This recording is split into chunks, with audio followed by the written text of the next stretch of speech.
Hello and welcome. So today we're outside Empowered Fit in Liverpool, new gym with the man, the myth and the legend. Mr. Chris Reynard. Yeah. In all seriousness, we're about to get put through a strength and conditioning session. So Chris is not a physio, right? Strictly not a physio. He is a sports rehabilitation wizard. Best strength and conditioning coaches around. I've been working with him for 18 months, 2 years. And basically, I think Chris claims the strength and conditioning session is going to be tough. It's going to be a piece of piss. Let's see, boy, let's see. I'm going to put each other through our paces today, but I'm going to try and keep up the best I can. But, Chris, just to make sure that people can trust you, what's your middle name? Haven't got one. You don't have a middle name? No. The reason behind it was my mum said my first name officially was too long, so Christopher. I was a Christmas baby as well, so she just went with Christopher Reynard. Whether people can trust me off that or not, but no middle name. Fair enough. Well, let's get started. Let's go.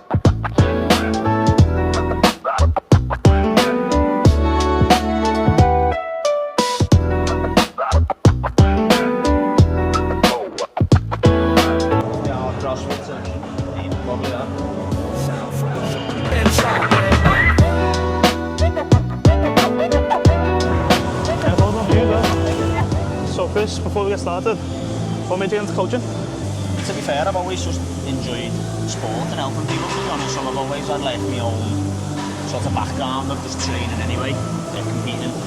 I basically found out I wasn't good enough to be a professional footballer, as every young guy does. Yeah, we do. Pretty much, yeah. So then the only other option is to be an half-decent coach. Then so you go from that perspective of like, I'm going to be a pro footy player, then you realise you're not. So I think like just because I was always interested in it, I'd never really see myself doing anything else really, so just decided to go down that route from an education perspective. Loads of people always say to me as well, like, oh, how have you arrived, like where you are? And yeah. Not really, no. Just help people and just focus on like really good service and try and help as many people as I could. Yeah. And yeah, that was it really. Basically, failed as an half decent athlete myself, so I decided to help other people be half decent / a lot better than I could ever be. Fair enough. That was the flow. And I know now your motto is take people from pain to performance. Yeah. Was it always that way, or did you start off doing? Going back to the first point there of like not being good enough myself, I had big issues with my knees when I was playing football. Yeah. Always felt like I should have played at a more trying standard and basically couldn't because my body wasn't functioning the way it should. So bred out of like my own issues, long story short, where it was kind of palmed off by a physio years ago. Didn't really assess me. I had like a pretty serious knee injury playing football, and he kind of advice-wise just told me to rest for 8 weeks and then jump back in. So at the age I was, I think I was 17 at the time, kind of looked at him and thought, oh, he knows everything, he's a physio, so I listened to him. I had this kind of calendar in my mum and dad's house, chalk on the weeks off. Damn. Got to the 8-week mark, obviously the pain was less, swelling was less, etc. But obviously underlying, my knee wasn't functioning as it should have been. I've jumped back in to play football, shown for the ball, laid it off, went to turn the other way, and my knees like gone on me again. Oh. And then I had massive issues, then basically running on one leg for about 4 or 5 years, where I was kind of trying to play because I enjoy it. Yeah, just trying to push through it. Right, yeah. That, like the pain to performance side with the rehabilitation and helping people with injuries, etc., come from my own issues basically, which was exactly that. Yeah. So it comes from that? Yeah, that was the origin. Yeah. I mean, it's a great motivator. Yeah, definitely. It's a really good motivator. But you see a lot of people now who come in to see me personally with the rehabilitation side, like a lot of people have like similar stories where like you don't really get the care that they need, you don't really get proper advice, no proper structure, very low level exercises that you can find on YouTube or a sheet of paper that they give out to the same person for every single issue. You might have you who trains at a high level, you might have a woman who walks a dog for the paper and back. Yeah. And they're giving you the same sheet of exercises, which for me is wrong. That was where the rehabilitation side of like the passion to help people came from, was basically terrible advice that I'd received myself. Fair enough.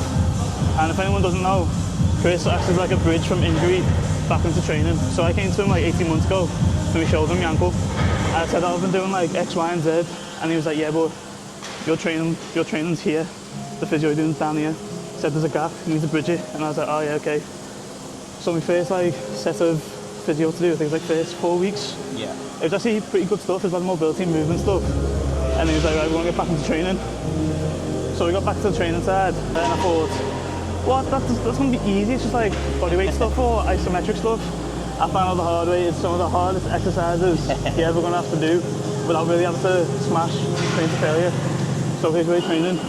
Get you back up to that level while also preparing you to push further. So yeah. You've got to earn the right, is the way. Yeah. So low-level rehabilitation won't allow you to perform high-level training. So the intensity is going to match, and it's got to be built in a way where your body can handle it. If you push that intensity too quick, it can fry your nervous system. You end up in more pain.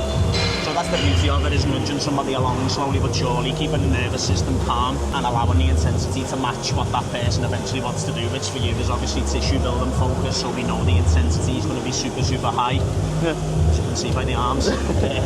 Not mine. Definitely hands. Yeah, long story short, that's where a lot of people get it wrong, where they're doing very low level banded drills with the shoulders and this type of stuff, banded pull apart and rotator cuff fire and type work, and then long story short, the exercises are too low level to match the intensity of what you'll be doing at the end game. So yeah, you've got to think about who you're helping and make it specific to what they want to do at the end of the rehabilitation journey, as opposed to just giving people sheets and exercises with banded work on, which a lot of people do turn to. Which I was guilty of, physiotherapy, yeah, definitely. Back to what you said, you rested for 8 weeks and went straight back into it.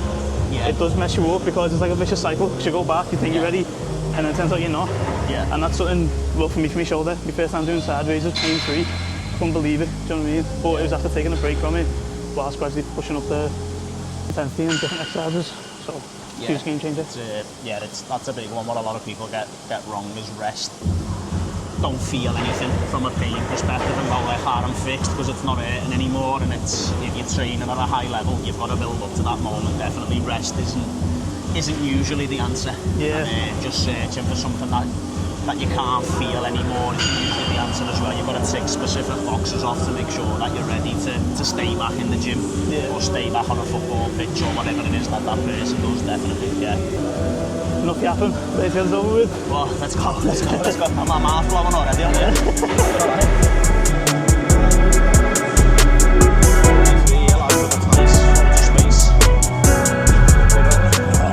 So we've got empowered with Anton, which is warm up, split squat iso with a calf raise, hip cars, a little bit of mobility, a little bit of co-contraction work, some shoulders, and then some switch on stuff from a nervous system standpoint with the Hinged Med slam.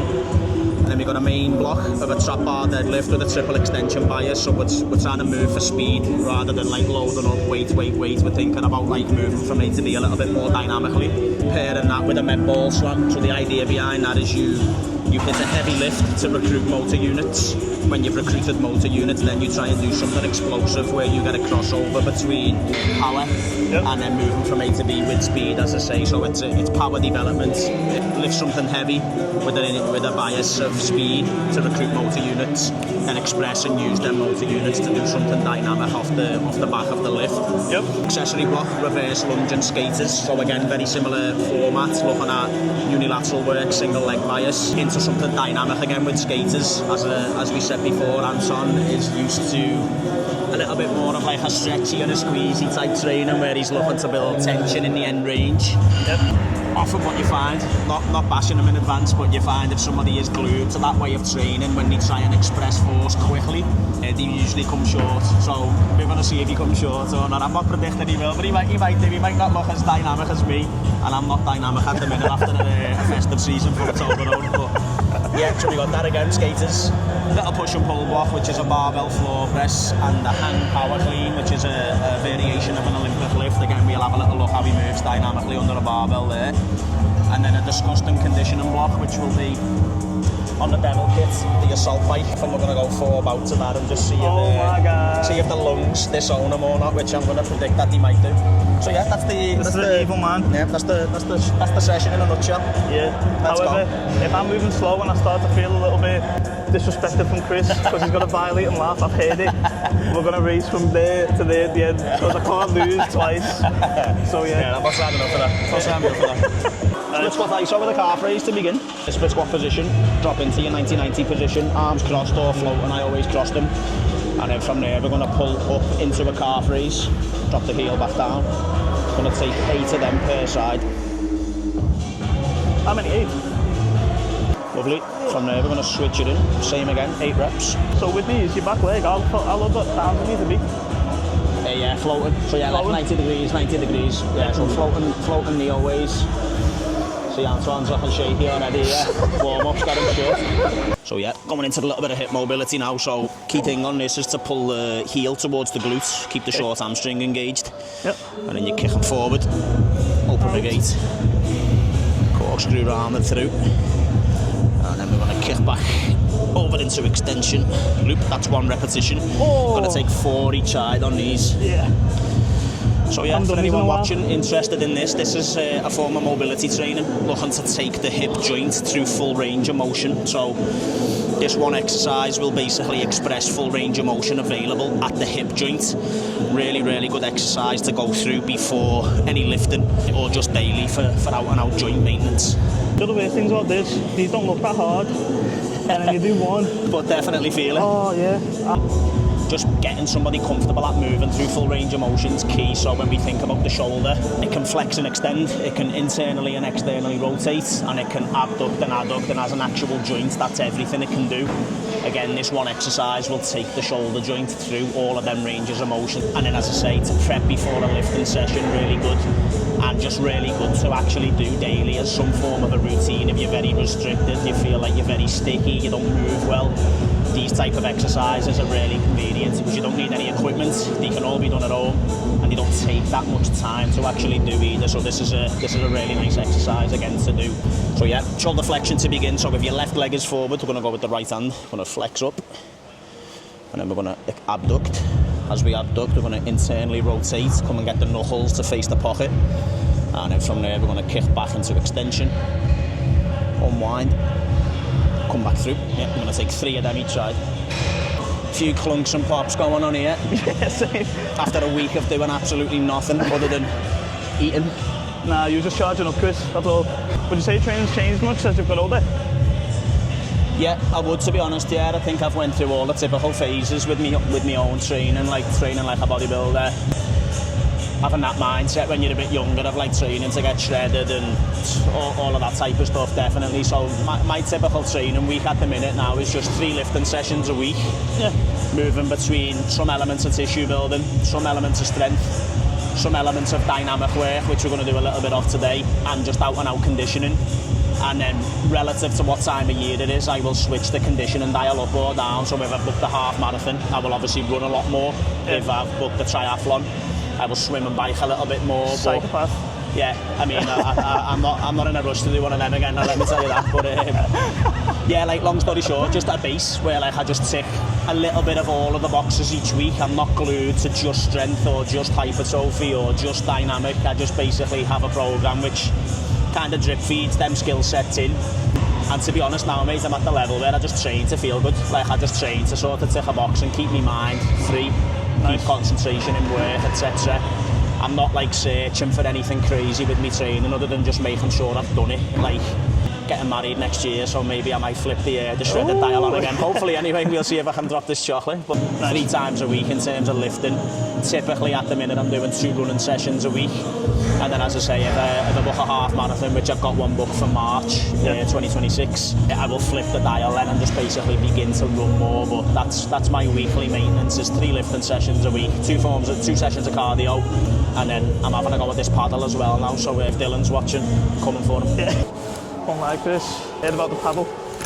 Dylan. And then yeah, Hinged Med slam from there, lad. So like into that hinge position and then just punching through. So with this, is it all arms? All arms.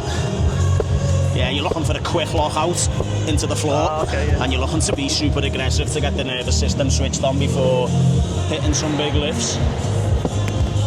Lovely. So that's the warm-up. So we've ticked off co-contractions with the split squat iso calf raise, hip mobility, shoulder mobility, and then a little bit of nervous system switch on where we're trying to get the motor neurons firing. I'm breathing heavy already. Yeah, the heart rate's definitely up, which is a good sign. As we said earlier, top bar deadlift. We're going to do it with like a triple extension focus. So a triple extension just means where the hips, knees and ankles come up into extension at the same time. So you're trying to be dynamic. So we're going to go a set of 6 top bar deadlift with a triple extension bias. Yep. And then you're supersetting it with overhead med ball slam. We're going to go 8 of these. So yeah, key thing on this is to basically get lat engagement. So a lot of people when they go through a deadlift, they're trying to drag it off the floor super heavy. The idea behind it is to get tension in the top half of the body and then push through the floor rather than like pulling the bar up high. You see a lot of people rounding out through the spine, putting pressure on the lumbar spine, etc. So key thing is always to get intense onto the bar, and then we want to take that slack out the bar as well, where we're slightly pulling the barbell or the trap bar into the bumper plate. So when you're doing this, you should feel that like a little bit of slack come out the bar, then you know you're locked in. And then what we're looking for from there is a quick lock-out with an upward shrug. Back to the floor. Okay.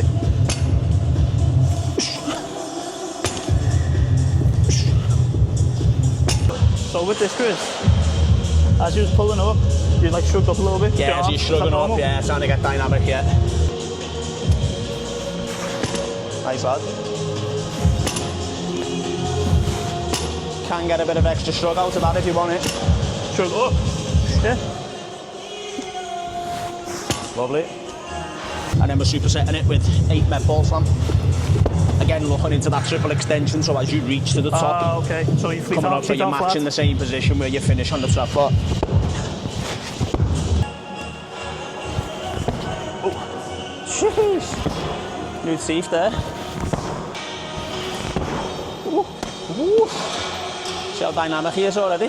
Poor touch. Yeah, we just put 5 each side, mate, because we want to keep it dynamic. Don't want to go too silly with weight. Much heavier than that, to be honest. Yeah, between 4 to 6 now to keep quality. So this is at your discretion. If you feel like the dynamic element of it goes, because it's heavier, keep it to 4. If you feel like you've got the extra 6 and you can keep the quality, go with 6. Yeah. When you say the dynamics, you start to fumble. Is that just the speed? If it's not fast enough? The dynamic element of it. So if you feel like you're losing that like snap and the explosiveness, it's too heavy. It's better to keep the rep scheme low. Okay. Yeah.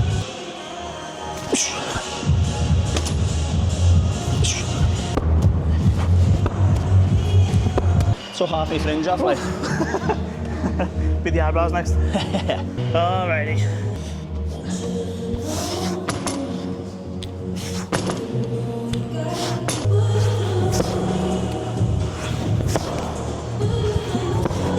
Lovely. How would you say your training's changed since you were kids? Oh, if it's changed? Well, the frequency is definitely a lot less, and the intensity is probably a lot less as well. Yeah, I think just as anyone would probably agree, you've got kids, you just have to make sacrifices when you've got more exposable time. Obviously, you train more and look after yourself a bit more. I'm probably just coming back round to the level now where I've got a good balance where, like, between business, family, my own stuff, it's very, very difficult balance to get, but in a nutshell, since having kids, the intensity is a lot less and the frequency is a lot less.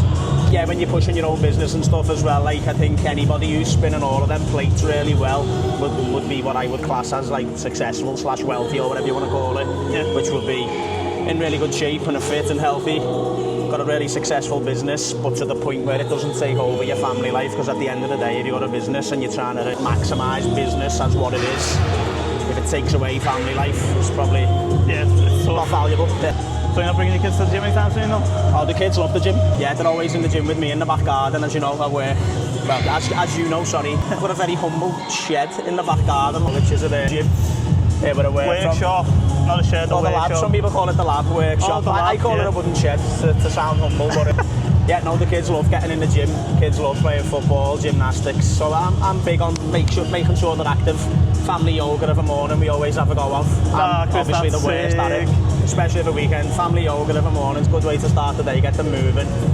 Keep them off the iPads. That's the key. Unless you're going out for a fancy meal, and sometimes they've definitely got the place. You gotta do it. But not always. Yeah, that's it. I'm half blowing. Not gonna lie. Let's go. Explode, let's go. Explode, let's go. Just one more. Beautiful. Chris, last 8. Let's go. Please work. Work. And if you're struggling to feel your lats, yeah, all I want you to imagine where your armpit is, just screw your arm into your armpit or your shoulder into your armpit. Sounds nuts, but your lats will be tensed and they'll stay in the same place. Lats don't get enough credit for how strong they are because they're really fucking strong. The 50-pound note behind the armpit is the cue I go for. Keep a 50-pound note in the back of the arm. That's the one. Here comes the money.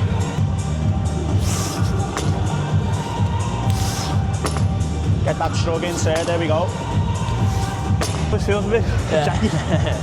Because you know the normal deadlift, you're only trying to put it so further than you need to. That's it, yeah.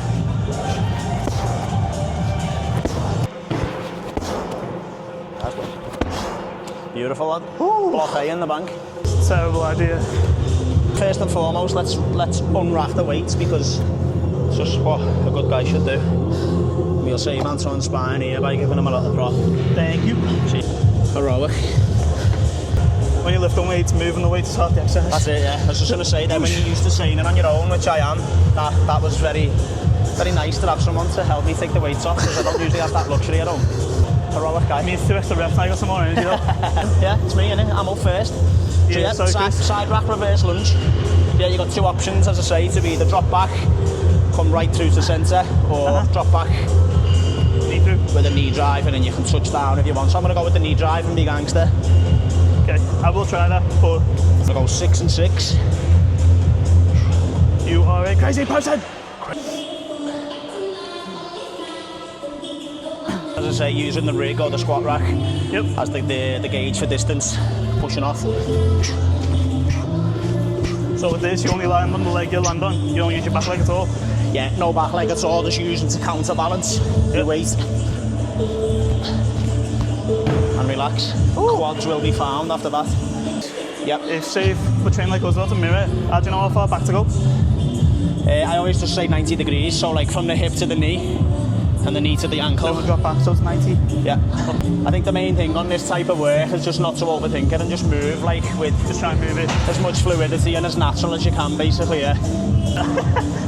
I am overthinking it, but with this, do you want your knee to move forward as you kind of lunge back? Or because you're on back, you need to move with it, so it stays like... Again, at 90. Okay. Yeah, like when you're doing a split squat work, like obviously the back leg is coming back here, so we're going to be targeting the back leg a little touch more in terms of the posterior chain. And did you do weaker leg first or second? Just flow, don't overthink it. Oh, okay, that's over for now. Key thing again to get engagement through the lats. Antoine starting with the regressed version, and then we can get him onto the gangster level soon. Moving well. Into the squat rack or the rig now, lads, to move dynamically lateral. Big 4, keep pushing. See, Chris is doing that before, that looks easy. Oh, nope. Yeah, so that's a 40 key reverse lunge. If you're going to go for the version at the top with the knee drive, intent through the shins, always pulling the tiptoe up to the sky as you come into the top position. And then again, you're looking for that 90-degree angle, hip to knee, knee down to foot. Again, lat engagement, like we were saying with the deadlift. Say, lads, try not to let the kettlebell swing. Yeah. Be nice and aggressive with the grip as if you're doing a heavy deadlift, and then move the lower limbs from there. Yeah. So upper body tension will give you lower body stability. Okay. Yeah, or more lower body stability. That's a really good thing, I want to use that. Yeah. Upper body tension gives lower body stability. Yeah. With any lifting, doesn't matter whether you're doing it for strength, dynamic, like intent on the bar or intent on the external load, i.e. kettlebells in this, that's going to be key obviously to move well with a good execution. Yeah. Alright, let's go. Beautiful. Like butter, how do you do this? Butter.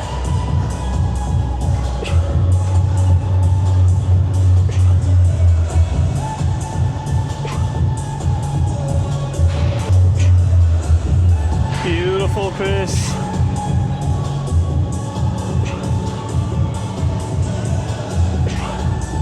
Yeah, I'd say that's a close to perfect set. Locked in. beast. Lungs. So Chris, if you got all your knowledge now that you've got, but you woke up, like, never trained before, people wait in your life, what would your program be? Or what would your first 5 or main 5 exercises be? Oh. Well, I think strength is the base, isn't it? Yeah. So I'd go with getting strong first. So like well, I know you're saying there about if you had no knowledge at all, but I'm going to bring movement patterns into the equation now to answer the question. Like your upper body push and pull would be one. Get strong in the upper body push and pull movement patterns, strong in the lower body knee dominance and hinge patterns. And then a big thing what's overlooked is like a big massive zone 2 base from a cardio perspective. If we're thinking about training for health, a lot of people are skipping like proper cardio basically, where like they have some form of lung work in the program with a specific bias on that. So I'd say get strong, full body movement patterns. As I said, I know you said strip the education away, but quite a tough answer without bringing movement patterns into the equation. So upper body push pull, lower body hinge knee, some form of quality cardio where you're getting your lungs and your heart rate up.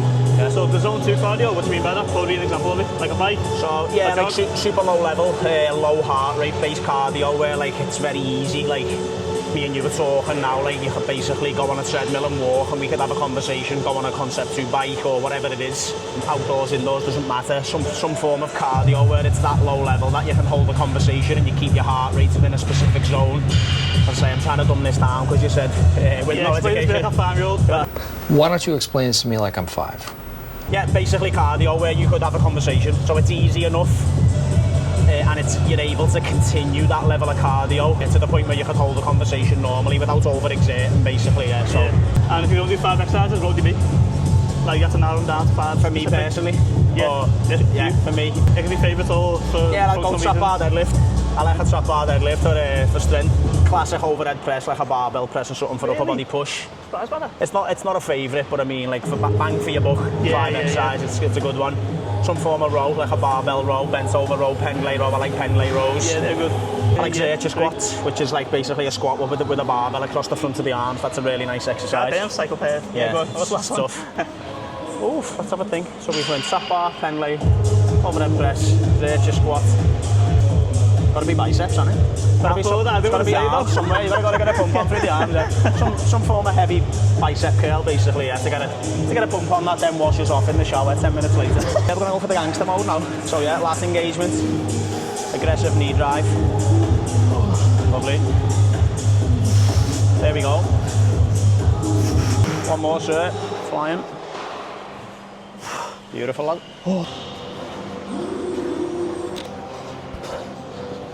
Only doing 10, yeah? Missed 2 reps there. Did I? Yeah. Bitch.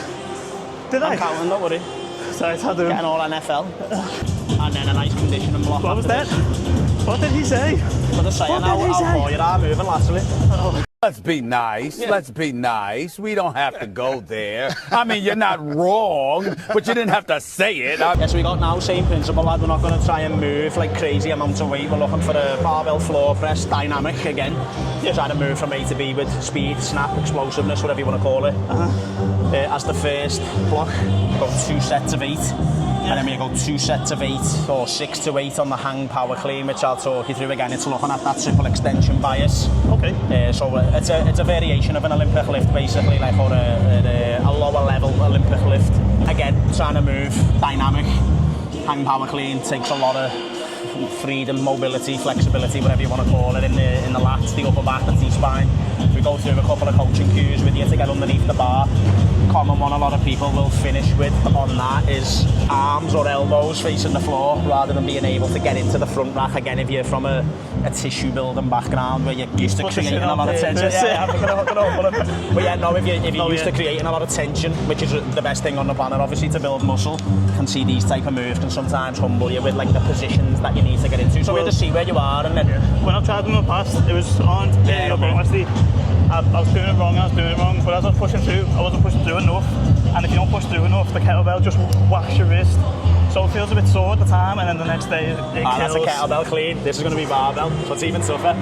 No, God! You're a sick guy. Yeah. He's a but sick we can't go with a kettle. So Chris, your triple extension stuff? Yep. Would you say they're more advanced, like hip hinges? Yeah, basically with more like dynamism, more explosiveness again. So like obviously like a hip hinge for you, like if you're looking to build tissue, be stuff like your RDLs and that type of like and like that stretchy, squeezy style stuff, which has obviously got its place. You will see athletes doing that, but like if you're trying to become a little bit more athletic, the last thing you want to be doing is creating crazy amounts of muscle damage to the point where you're sore, because then it's very difficult to express anything explosive, which obviously in a sporting scenario, the explosive stuff is what kills basically from an athletic perspective. So again, this is a little bit more biased to what I'm doing at the minute.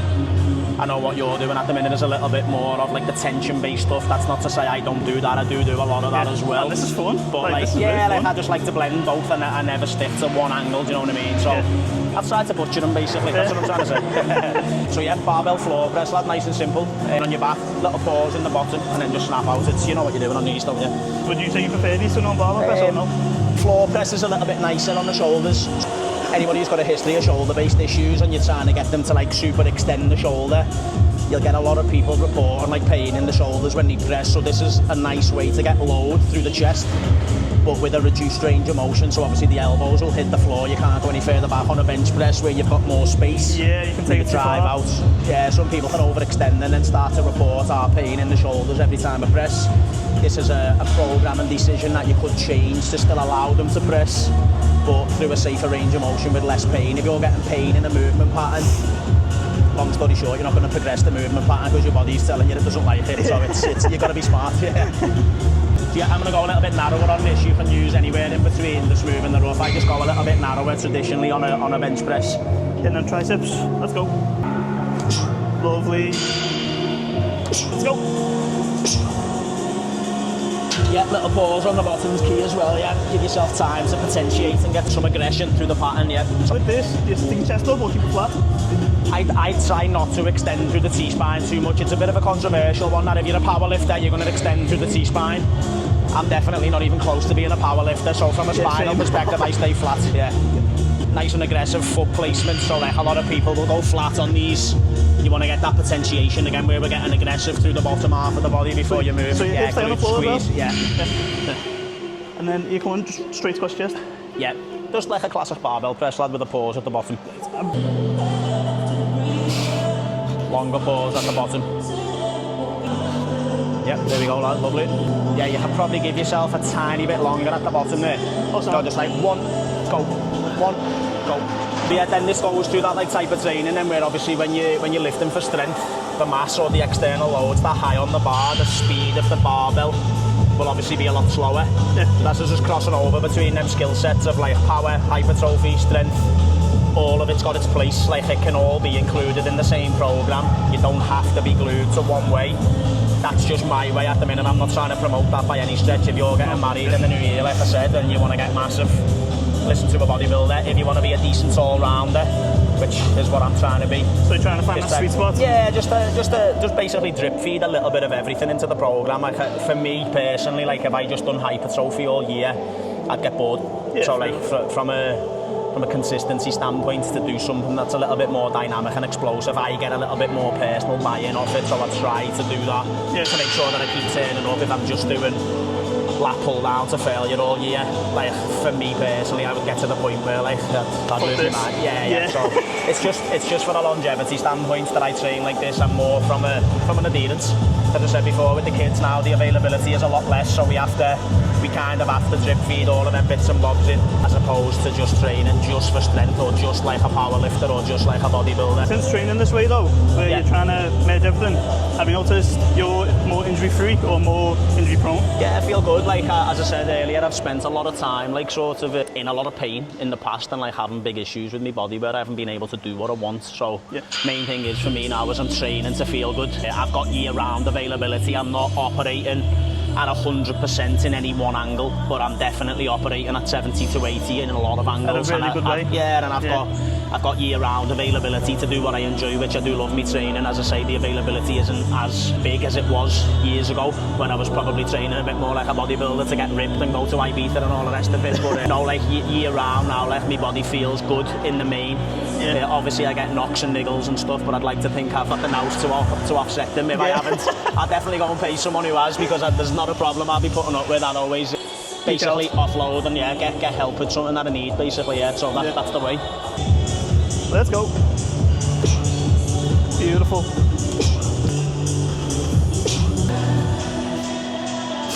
Lovely. Last one. Lovely. Oh my God. Yeah, and as you can see there, you probably still get like a decent pump / feedback through the chest. Yeah. Very, very different to like a slow eccentric, like to failure bench press or like a machine-based press, but again, still got its place. Yeah, For sure. And like it's so weird because normally, obviously, when I'm training, you're very much trying to keep it tense on the way down. Yeah. So that's where you feel all the pain. Yeah. This, you kind of come down nice and fucking and then it's the throw it dynamic. up. Yeah, that's it. Blood flowing to the chest still. Last thing you want to be doing on these type of exercises is doing sets of pushing. 12s and 15s, and you're just losing quality of what you're trying to work. But yeah, again, theme of the session with the triple extension type work. This is a variation of an Olympic lift, moving dynamically. It takes a lot of range of motion and mobility to catch in the front rack position, and a lot of timing as well. So the key thing on this is when you're coming up towards the crease of the hip, you then pop into triple extension, which is exactly what we were doing on the trap bar before. Yeah.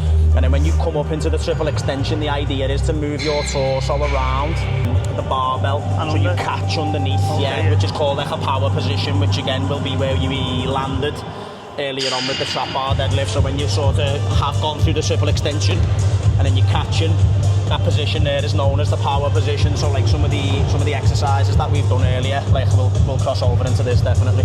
So with this, what's the most important key to remember? I'd say keep the barbell close to the torso, as I was saying. Then like if you, a lot of people will pull there, bump, barbell comes like really far away from the torso, so you want to sort of paint the barbell up, move around and underneath, get under the bar quick. That's the key. Yeah. So I'll have a decent go. I'm no Olympic lifting coach by any stretch of the imagination. I have done some of this type of stuff on certifications, etc. So it's good to know. It's not something I program with a lot of people really, but if you are looking to get like an athlete a little bit more dynamic or a little bit more explosive, this would be the go-to one because it's just a lot less sort of impactful. A lot of the overhead stuff where you're doing like snatches and stuff, like the risk to reward ratio is basically not there. And any Olympic lifting coaches can critique me form from there then. Yeah, don't say nothing about mine, I'm beginning. Have you got these in your own program? Not at the minute. No, I have programmed these, like as I said there, like for an Olympic lift, like you got a lot of different variations. This is the one I go towards because it's the easiest.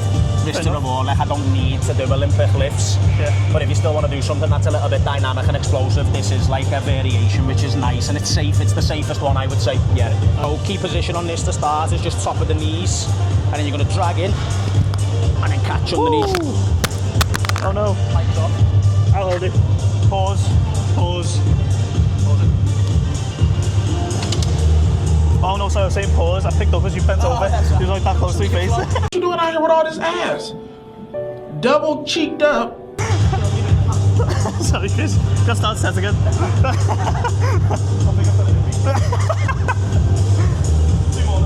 Yeah, let's go.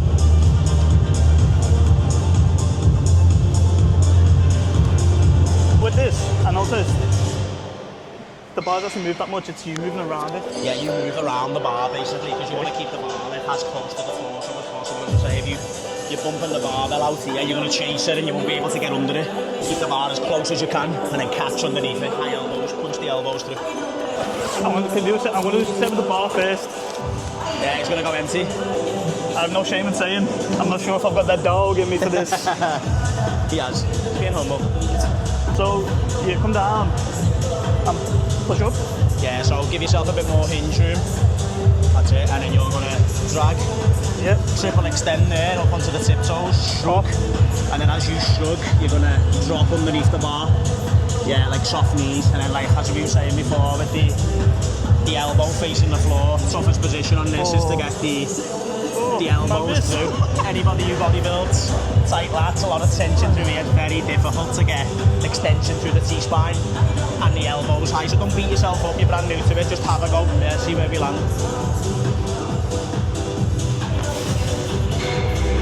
Yeah, keep flowing. Then I won't throw too many words at you. You come up and then you triple extend here. Yeah, and then a shrug. So upward shrug from there and then underneath. That's better bar path. So, I let you decide on the rhythm of that one. It's because, so you come up here, Yeah, up, and then from there now, yeah, you want to and get then like... you pop your hip. Yeah, so high elbows, Yeah. and then round and through, and the elbows will finish. But in that position, then you will have like that power position, soft knees, so you'll catch underneath the bar. God damn it, can't get it. Something like that, I think. It's trying to do it all in one quick motion. So pull into the crease of your hip, or the waistband on your shorts. Upward pull to the sky, get under the bar. Nice. That's it. Yeah, Last one wasn't the best be a little one. bit more aggressive on the upward pull. That's all I'd say on that. Again, because I'm used to doing either like lower body or upper body. I'm not used to moving everything at the same time. Dynamic, Yeah. It's a big timing game. It's not easy.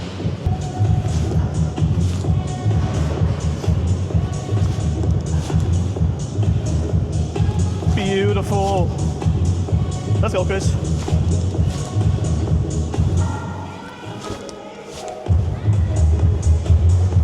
Lovely. Another thing, when you push elbows through, my chest's coming up. Yours is staying pretty solid. That's all. Thingy. That's it. Nice run, lovely.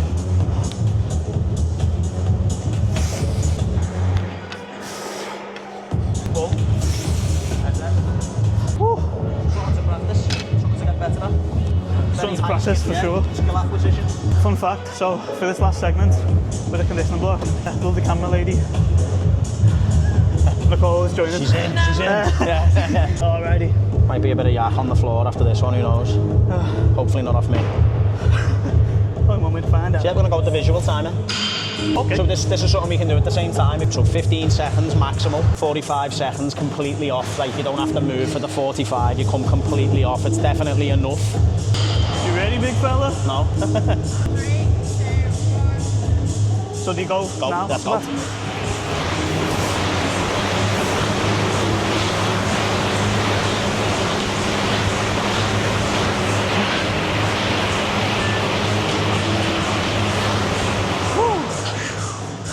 Damn. So you stop. Yeah, completely off now, so you got your visual 45 off there. Not good for my fringe. The wind. So Chris, what are you planning 2026?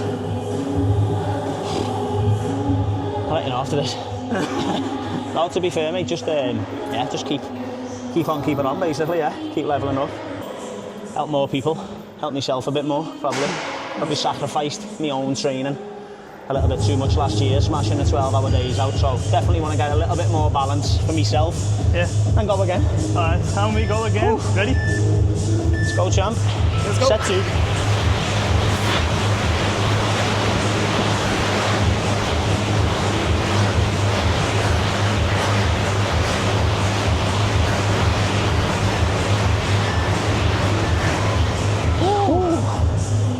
What's your goal? Post-workout meal? Like a granola bowl, you know. Yeah. Greek yogurt, granola, honey, dark chocolate, frozen raspberries. Nice. Yeah. Something like that. Yours? Used to be the same, it's recently changed. So it's a yogurt bowl, but instead of granola, I have like maybe 1.5 bagels with butter and jam on the side. Yeah, bagels with jam special in it. No, what's not special? Piece of salt bags. Stupid idea. Let's go, Chris. Big one, let's go. Set 3.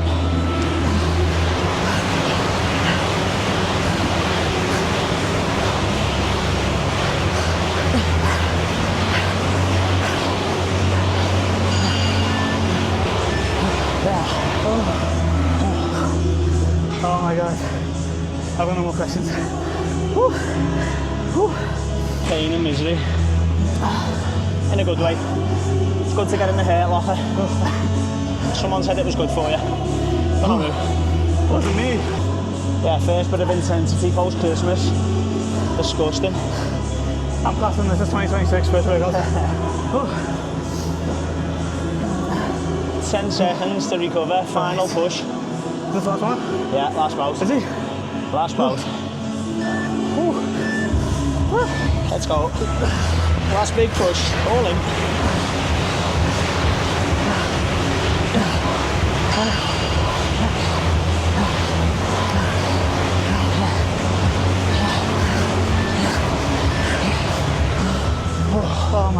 days. Ooh. Ooh. Thank you.